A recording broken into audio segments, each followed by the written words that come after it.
Dubai থেকে গল্প নিয়ে চলে এসেছি, আর চলে এসেছি মিষ্টির সম্ভার নিয়ে।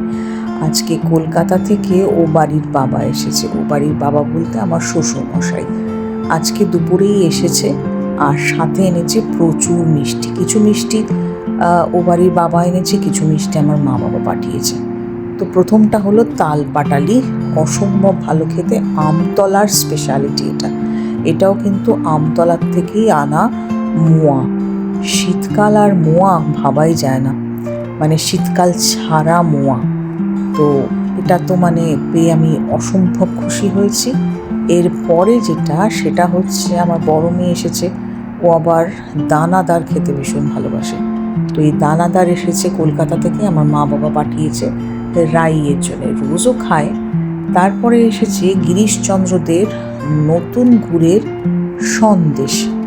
এটা আমার অতটা ফেভারিট না হলেও আমার কর্তামশাইয়ের কিন্তু এটা খুব প্রিয় একটা মিষ্টি। তারপর চলে যাই আর একটা মিষ্টির প্যাকেটে।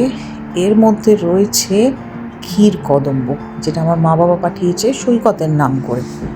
ও এটা আবার খুব খেতে ভালোবাসে।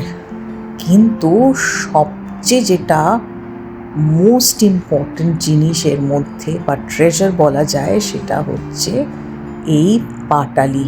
শীত শেষ হতে চলেছে, কিন্তু পাটালি আমার খাওয়া হয়নি এবছরে।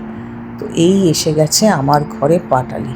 এছাড়াও এসেছে প্রচুর নোনতা, তার সাথে মা পাঠিয়েছে পেঁয়াজ কলি চিংড়ি মাছ দিয়ে রান্না করে, আর কিছু পুর করে দিয়েছে লুচি খাবো বলে, আর আলুর দম।